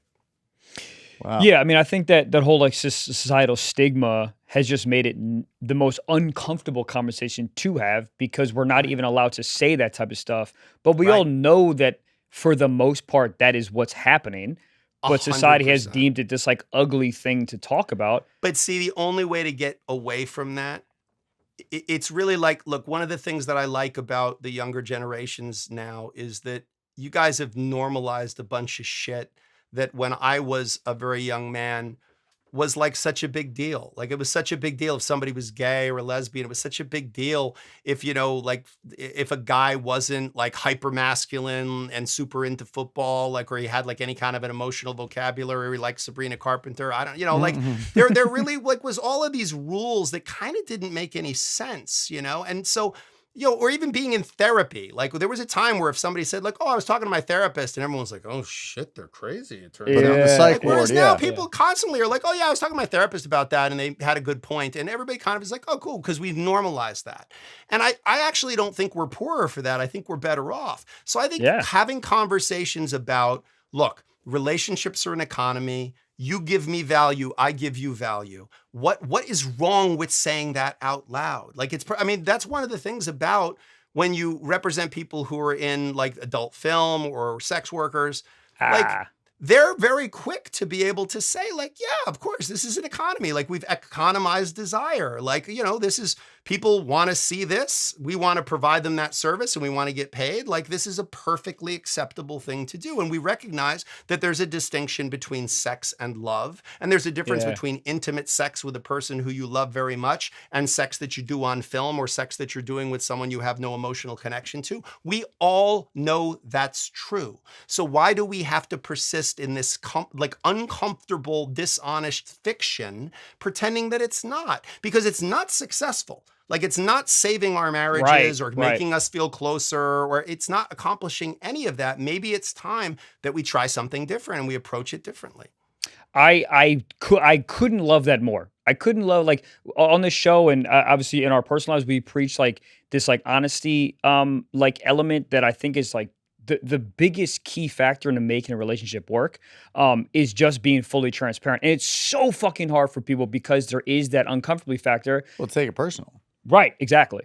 Well, it's funny. Okay. I'm a fan of the show to out myself. Hell yeah, hell yeah. And it was so funny because when your people got in touch with me and said, "Would you want to be on this show? This is who we are." I wrote back immediately and was like, "Absolutely, can't wait." Fuck yeah. And it really was because what I like about your show is it is such an honest thing. Like you guys have this very honest approach to this stuff. You ask the questions that like we all want to know the answer to, like, right. And it feels so honest to me. And I think that that's what we need more of. Like there are, I go on some of these shows and like, I just get asked the same like 5-6 questions. Like, what are 3 things people can do to divorce-proof their marriage? Or what are 3 things? And you kind of go like, oh, dude, really? Like, buy the fucking book. I wrote it. Give me 3 tips to get divorced. I said all that already. Yeah. What? Sorry. I want the opposite. Give me 3 tips to get divorced. Yeah, cheat, but actually, even that. Kidding. I was on a show recently where the guy said, "Give me a list of 3 things I could do if I really wanted to fuck up my marriage." And I thought, even that's a cool way to parse it. Yeah, there you go. Like it was a much cooler way to enter I really answered the other question, which is what can I do to fix my marriage? But I entered it by this different point. And I think you guys have this, what we need in this society, which is we need to have really honest conversations about Like, what the fuck are we doing? Like, we all know we feel these things. We all know we do these things. Like, it's so bizarre. Like, I remember when I got to college, it was the first time that a group of guys ever kind of collectively acknowledged that they jerk off. And I remember thinking, because like prior to that, there was always this sense that like, well, I know I do this like 8 times a day, but like there must be something wrong with me because nobody else really talks about it, you know? And like, it's everybody's like, oh, you're probably just off there jerking off. Like everybody uses it an insult, you know? And then in college, I guess because guys are like forced to live in, you know, close proximity to each other, they're like, dude, I'm gonna be jerking off like 8 times a day. So I'm just warning you. And I remember thinking like, oh, this is so class schedule. Like, we don't have to pretend anymore. Yeah. But then, dude, like, it's when liberating. when I had sons, for example, and they were teenagers and they would be in the bathroom with the shower running for like a half an hour, I was like, okay, so now I know, like, societal convention, I'm supposed to just pretend I know they're not jerking off right now. But, like, they're clearly doing that and running my water bill up unnecessarily. So parents knew that? Couldn't I just say to them, like, guys, totally okay. Like, just leave the water off and turn on the fan or something so I don't hear you. I don't care, you know? Like, and if you need me to help you, I will. But, like... Right. I'll send in the dog and the peanut butter. Yeah. There you go. This whole time, I just had a PTSD moment of my childhood and running the water for so long. And my mom would used to yell from the other side of the door, Trevor, are you still in there? Yeah. Or if I was shitting and doing the deed or just doing the deed sitting on the toilet, she'd be like, what, did you fall in there? You know what I was doing, Mom. But that's... My dad never asked. We know what you're doing, and obviously it's one of those things that, like, I understand in polite society we're supposed to pretend that's not the case, but it just seems funny to me because there are these things that make us very human. Like, I don't care what your politics are, left, right, center.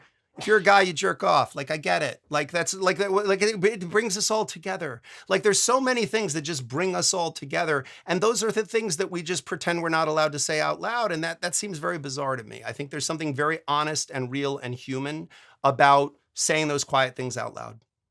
Yeah, I mean, I think it arms you. It gives you like the skill set to just from yes, I jerk off and what, and that sort of like leads itself into having those honest conversations with your partner because that uncomfortability, you've built up this like resilience to handle uncomfortable conversations, and it makes. I mean, dude, it makes it so much easier. Even if there's a fight that's going to happen with the conversation, it's just like, I would rather not do this. Why? Well, because I'm tired and blah, blah, blah. Like versus like the happy wife, happy life thing. And then it leads to divorce in 7 years.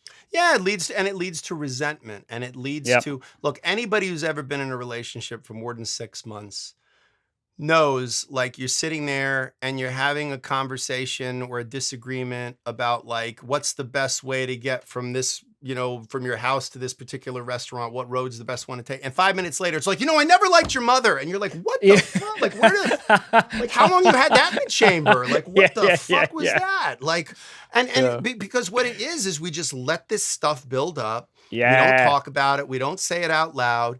And then when something goes off, it just becomes, we unload on each other. And all that resentment is all built up, and you pile it up on top of the boss you're pissed off at and the whatever other people in your life that piss you off. And now, of course, you're attacking the person that you really, you know, you're there to care the most about, and they care the most about you. So I think that what you're saying is absolutely true. There's a level of like vulnerability in the first time you say like the quiet part out loud to anybody. But like, it's the greatest, like, it used to be when weed was still illegal. You know, I remember like when I was in college, it was still illegal. And you would say like, you know, you'd meet somebody and be like, yeah, you know, I used to smoke weed sometimes. You'd be like, oh yeah, I would sometimes too. Like if I was at a concert, and you'd be like, yeah, like, yeah, I might even sometimes now. And they'd be like, yeah, sometimes I might now. And you'd be like, and then 5 minutes later, you're like, yeah, I love this sativa blend. And I've been growing this. I'm high right now. Like, oh, okay. Because you like slid that little like, okay, can I, okay, is it all right? All right. So it's this progressive vulnerability and progressive candor that when the person meets it with making you feel safe and making you feel understood, then you're like, okay, I'll get bigger and bigger in that. And look, most people that are in happy relationships, it's because they've done that work. Like they've been increasingly honest and vulnerable. And the person looked at them and went, oh, that's okay. I get that. Like, I get that. I don't maybe even feel that, but I get it. Like, you know, and that makes you feel really loved. And that's a love worth having. So you're saying in order to get a prenup, you should go to an Olive Garden and be like, hey, these are my breadsticks, right? And those are your breadsticks. Yeah. And this is my margarita, and that's your wine. And yeah. slowly. And just say, well, babe, and if I took all of these breadsticks, that would be very unfair, wouldn't it? Because ultimately, really, even though I'm paying for the meal, we both have a right to share in a certain number of breadsticks, but you're the skinniest little cutest thing I ever did see, babe. There you go. And so I know you don't need 8 breadsticks. I'm a big, strong guy. I got to protect you. I want to make sure everything's good to go. So I might need a couple extra. Can we agree? I might need a couple of extra breadsticks. And she's like, they're endless. What the fuck are you even talking about? Right. So I'm sorry, maybe your the sister. breadsticks was a bad example. Something that's like the fried ravioli. There's a fine There we go. Yeah. I wanted to ask you, and this might be a question you always had asked, but like you seen what doesn't work consistently. Yeah. Does that make you a better partner yourself, and how so? Very interview question, but I'm very interested. Yeah. I mean, I think anytime you spend time around people that do something really well or really poorly, you learn something, right? So I've learned a tremendous amount about relationships. Whether or not I can practice that well is a different thing. Like, I think to be a good partner, you have to be, I think, patient, and I'm not. I find it difficult to like feign interest in something that's not interesting. And I think to be in relationships successfully, like you have to be, like I actually look at my ex-wife's current husband, who's a lovely guy, but the total opposite of me. And that's why they're happily married. He's a therapist. He's a good listener. I was right. He's patient. And I'm like, I would come home and she'd be like, oh, you're never going to believe what happened. I'd be like, all right, come on. We got to land this fucking plane. Let's go. Like, what? Like, tell the story. Like, what happened? Like, skip to the end. Like, we're on the clock here. We got to go. And that's not what you want in a partner necessarily. Like, there are people that, they really are like, oh yeah, I want someone who I can like share my day with. And so I think it really is, having the knowledge of something and having the capacity to do it really well are two very different things. And so I think I've learned a tremendous amount about what makes relationships fall apart, which I've reverse engineered into a form of wisdom. Like my book, How to Stay in Love, is really just very practical solutions on how to, try to keep your relationship good. Because it's a whole lot easier to like stay healthy and fit than it is to let yourself get super fat and then try to lose all the weight, right? Like, so if you got a good relationship, it's a whole lot easier to keep it good than to let it fall away, turn to shit, and then try to fix it. So my feeling with people is preventative maintenance is the whole thing. So I am very much about, if you find someone and you have this connection with them and you want to keep it good, here are the little tiny things that you can do to keep it good. Because people fall out of love the same way they go bankrupt, which is very slowly and then all at once. Like they just like go off the cliff, and like, falling feels like flying for a little while, and then you hit the ground. And it's like, I think that's what happens is I think people fall really deeply in love really fast. And then we fall out of love really slow. And then we turn around and we're like, oh shit, I just don't feel it anymore towards this person. Mm-hmm. And I don't think sheer power of will can make people feel love towards each other anymore. Like there's a lot of people that, like you look at and you go like, man, I wish I loved that person. I wish that I could feel that way towards this person because we might have a good relationship if we could, but I just, I don't feel it. And if you don't feel it, you don't feel it. So I really think that, you can learn a lot about relationships and not be able to practice it in your own personal life, which for me actually works because the law is a very harsh mistress and I work from like 4 a.m. until like 7 p.m. 7 days a week. So, and I really love my work. Like I've always jokingly said that finding a relationship that I love as much as I love the law would be very hard for me to do. So, I think different relationships can mean different things to different people. There are people that really want a partner to like share every day of their life with and talk with. My job is so interactive. Like I have to deal with people so much. When I'm not working, I don't want to fucking talk to anybody. Like I'm the most reclusive person. I live in Midtown Manhattan and I have a house about an hour and a half outside of the city in the middle of 33 acres in the woods.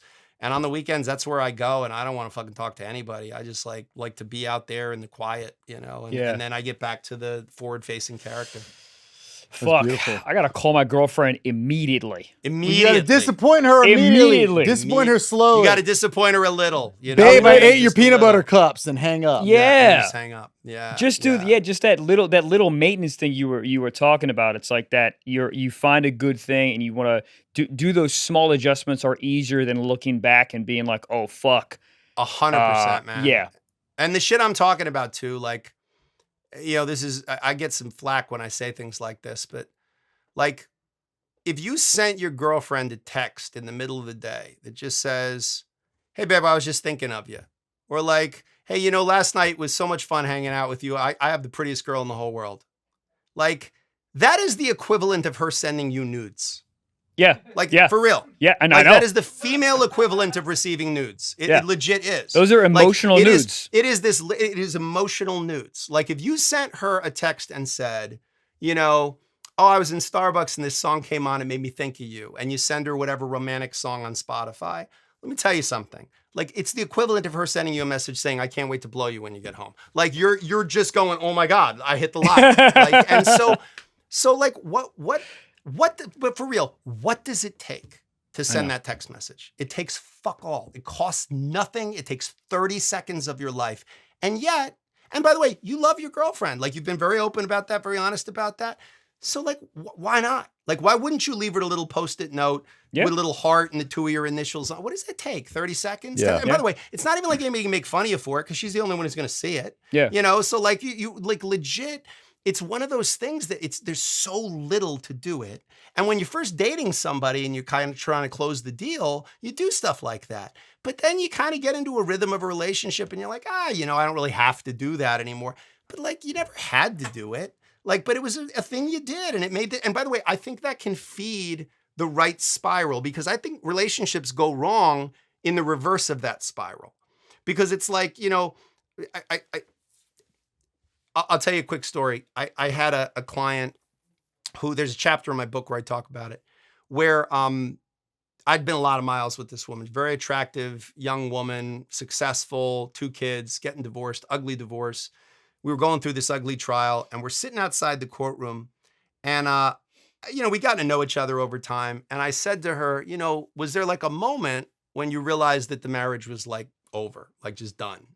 And she said, yeah, I can tell you exactly when it was. And I said, what was it? And she said, you know, there was this granola that I like. Like I put it on my yogurt every morning and I eat it for breakfast.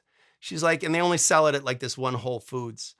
And she said, my husband used to like, whenever I was running out of the granola, I would just like open the cabinet, there'd be a new bag of the granola there.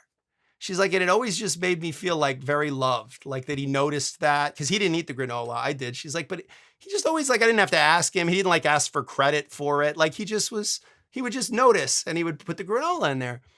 And then one day she's like, the granola like ran out. And I thought, oh, that's weird.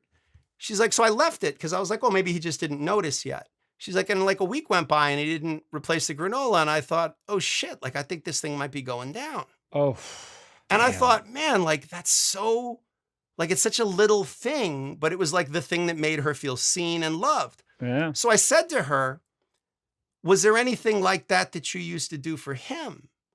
And she said, yeah, blowjobs. And I spit my coffee halfway across the courtroom. And she goes, no, I'm not kidding. She goes, when we were first dating, she goes, I used to like give blowjobs all the time. She's like, it took like 5 minutes and he'd be like in a good mood all day. And he texted me like, oh babe, that was so fucking hot this morning. He's like, it just like, was such a, she goes, and then I don't know why. She's like, but I just got to a point where it was like, oh, well, you know, like, you know, we'll have sex tonight and then we both can enjoy it, you know, and it won't, she's like, but like, I wonder like, what would happen if I just like still just every once in a while just threw him a blowjob for no reason at all, like without being asked, like, and just sort of, she goes, because it really didn't like take that much. And I remember thinking to myself, like, what if it's that simple? Yeah. What if it's like granola? Well, that's a whole currency you were talking about. It's like, what is it worth? Granola was worth head in this equation. Yeah. Well, because what is it? Market. It's the same, but really, what is it? It's the same about thing. The meaning. It's not the granola and it's not the blowjob. It's I want you to be happy. Yeah. And I want you to be happy in a way that maybe has nothing to do with me. Like, he's not going to eat the granola. Like, maybe, come on, she's not like, oh, I'm thrilled to give a blowjob. Like, come on. Like, but it's a thing that you go, hey, you know what? This is going to make this person happy and feel loved and feel seen. And I want them to because they're important to me. It's a way to tell this person, you're important to me. And you're being happy is important to me. And I think that when you start to let that spiral go in the direction of like, oh, I don't have to buy the granola. Oh, she can buy her own fucking granola. You know, I don't have to give him a blowjob. We'll have sex later and then we can both enjoy it. That's that downward spiral. And all it takes to reverse that or prevent that is the spiral in the other direction. Just start being a little more present and a little more kind. Like, just leave the person a note, send him a text, send him nudes, whatever it is. Like, just do that little thing and just see what happens. Because a lot of time, I got to tell you, I've had a lot of guys say to me when they hear that advice or read that advice, I've had guys send me emails and they're like, yeah, for like the first week, like I left her notes every morning and she was like, what the fuck's going on? Are you cheating on me? Yeah. Like, what are you dying? Like, what? He goes, and then I just said to her, like, no, you know, I just feel like I need to do a better job of like letting you know, that like I used to tell you all the time and maybe sometimes I forget too. So it's important that I tell you. And he was like 2-3 weeks later, he's like, I was married to a different person. It was crazy. Like because she just was like a flower that had gotten like some sun and some water. And I think that attention for women is very often what sex is for men. It's this feeling of you're important, your happiness is important to me. And you know what? Why is it wrong to say that? That's that economy I'm talking about. Like, what's wrong with acknowledging that? Because we're so caught up in all this shit of like, well, men aren't owed blowjobs and women don't all need compliments. And why do we have to flatter these bitches? Like, okay.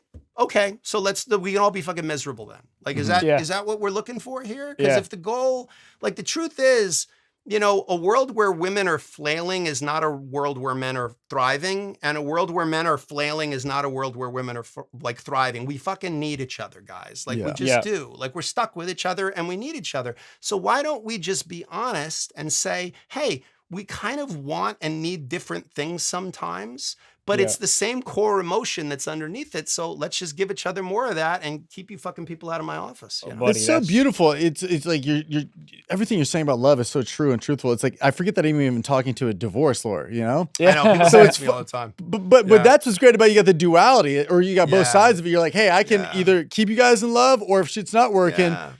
Buy my book, try it, not working, I got you on the back end. Then I got you on the back end, right? I'll make money on either end. 360. Yeah. That's right. Yeah. As long as y'all are fucking or not fucking, I got you. Yeah.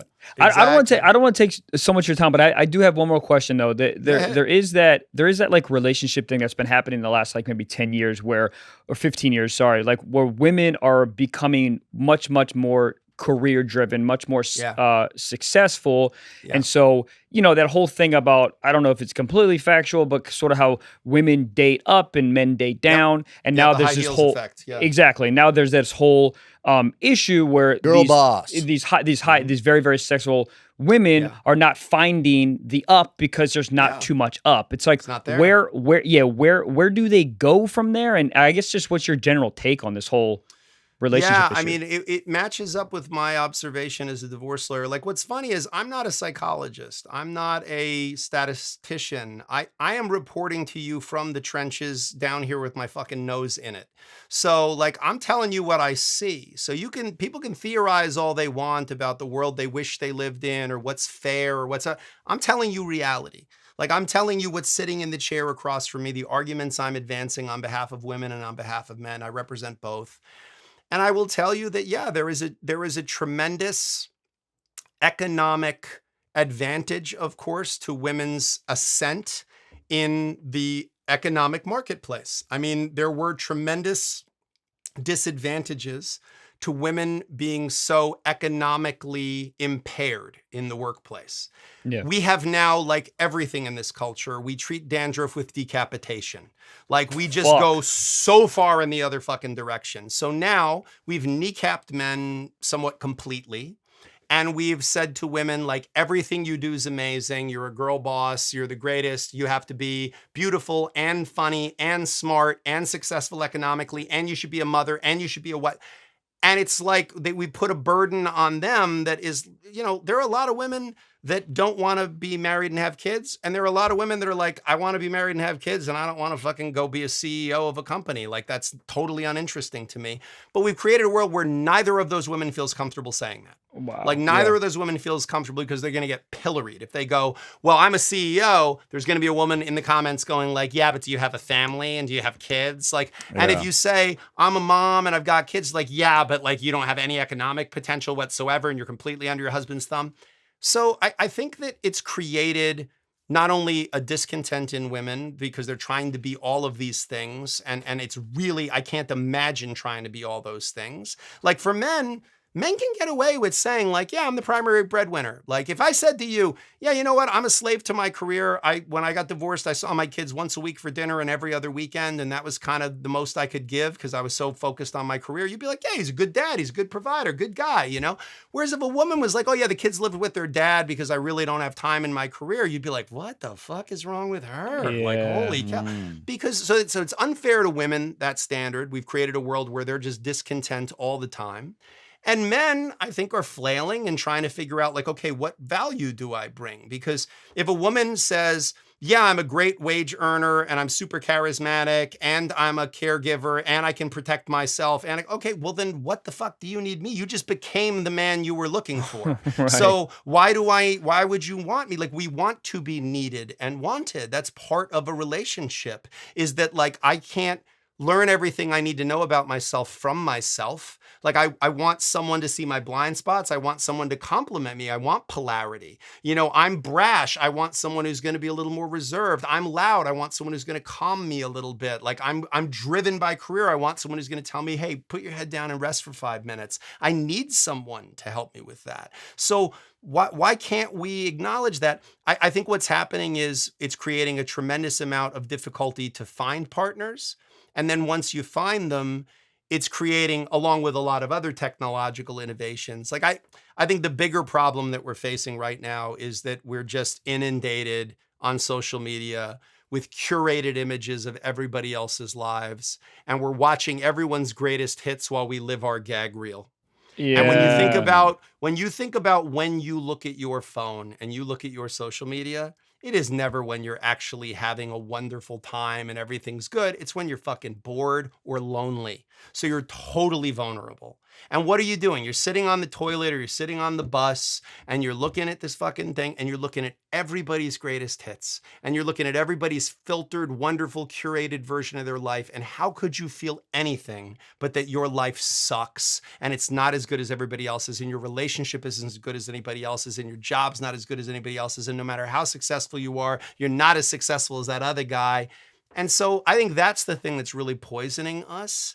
But, definitely it's created for women and for men very unique situations and very unique challenges, but it's fucking all of us up. And we're playing right into it, where the algorithm is running our lives now. Oh my God. The difference of my mood if a video is doing well versus when it's doing bad is crazy. It's palpable. People know around me, they go like, oh, what video popped today? So like, why are you so happy? It's I can work on it and I control it because ultimately I'm not just going to stop. So it's like, ultimately I'm like, oh, I'll just keep posting, but it affects me so much. I posted a bunch of photos on Instagram the other day of just throughout the summer. And in my head, I felt like a fraud because I'm like, these are all the happiest moments, the coolest moments of my summer, but there was so much negativity in between this or down feeling between it. I'm like, dude, if I saw this, someone else, I was like, I almost didn't want to post it because like somebody might be like, man, Trevor's so cool. I'm like, bitch, I was crying 2 nights ago. Right. But maybe you post that. But this is why like even success, guys, it's a horizon that forever recedes. Like it really is. Like I grew up with no money. And I think when you grow up with no money, you think that if you have money, you'll have all the things you didn't have. So I thought if I got money, I would feel safe and secure and likable and handsome and wonderful. And really all you get is some money. Like, and I'm not saying money's not good. It's a good thing. But like, look, you guys are at the level enough, right? that you get noticed on the street sometimes. And somebody will say to you like, oh shit, I'm the same player. We're kind of at the same level, right? Of like people go, wait a minute, I know you. And it's like, did I go to school with you? Or like, oh shit, you're that guy. And you can lie all you want and say, oh, yeah, I find it very annoying. Fuck you. It's amazing. You're like, really? Yeah. Oh, thank you. Yeah. I'm so, oh, can I take a picture with you? Absolutely. Like, oh, yeah. So my voice gets deeper immediately. Yeah. You get so stoked. It's the most flattering, wonderful feeling in the world. But here's what I'll tell you. I have represented people that you have seen win Academy Awards. You've seen them on Netflix. You've seen them. I've represented athletes you've cheered for. What's there at the other end of like, okay, now I got that even more. Like I got exactly what I wanted, a different misery, like a different longing, because then you can't go anywhere. You can't just eat with your kid. You can't just go for a walk without 50 people coming up to you and taking pictures of you and video. So I represent people that it's like they worked their whole life to get to this place and now it's a prison that they created for themselves. So what it really comes down to is like, again, there's only two amounts of money, enough and not enough. You will never be rich enough. You'll never be famous enough. Like happiness is a decision you make with what you have. And so ultimately the best thing that you can do is like, again, comparing yourself to these people. I'm telling you, I scroll through my Instagram feed and I see celebrities and people that I've represented. And the smile on their face is bullshit a lot of the time. Like their lives are filled with despair, addiction, cosmetic surgery, steroids, infidelity. Their father was an alcoholic. Their mother was an alcoholic. They're an alcoholic. They have substance use issues. But that's not their forward-facing world. And you think if I could just get what they get, if I could throw a ball as well as them or be as popular on camera or get as many likes and views on my videos as them, I'd be happy. No, you'd just be the person that you are with either some more money or some more attention being paid to you. And it wouldn't actually make you that much happier. So do not fall for those horizons that forever recede. Comparison is the thief of joy. Stay in your lane. If your relationship is a happy one, the only two fucking people got to be happy in that relationship are the two of you. Do not worry about what the public performance aspect of it is. Holy shit. I mean, literally. What a beautiful dismount, man. Yeah. Talking about landing planes earlier. That was a beautiful landing. I was so stoked to hang out with you guys. I have to tell you. Dude, James, I am such a fan. It was a pleasure. I think your show is a blast. I will continue to enjoy consuming it. I'm very happy to have been here. I turned down a lot of shows now. Like I did Jay Shetty last week, and I'm on Drew Barrymore's show on Thursday. Holy shit. And I packaged you right in the middle there. And I have to tell you, I'm not going to lie, this is the one I was looking forward to. Oh, fuck yeah. Dude. Thank you, James. I really was. Great insight. I don't know whether I want to get married or not get married, but I feel good either way. I feel good either way. And you're also, you gave comfort and a lot of great insight, and you're very funny yourself in a very a positive light, and a very, it was fascinating to hear you talk. I appreciate it. We'll do it again sometime. It was an absolute great. And where can people buy your book? Everywhere? Is your own website? You can get it anywhere. Is it Amazon. If you get it on like Audible, you can listen to me talk for 8.5 hours, which is like 4 hours longer than my ex-wife ever did. So I'm not going to out. And you can find me on Instagram at NYC Divorce Lawyer. So yes, sir. And you can go to sextonshow.com for Better Call Sexton, which is my YouTube show where I break down news and talk about the law. So. Awesome, perfect. James. Thank you so much. Yeah, James, great really appreciate it, man. Great Great to see you too, man. Thank you so much for spending the time with me. Of course. Nice to meet you, man. Likewise. Thank you for hanging.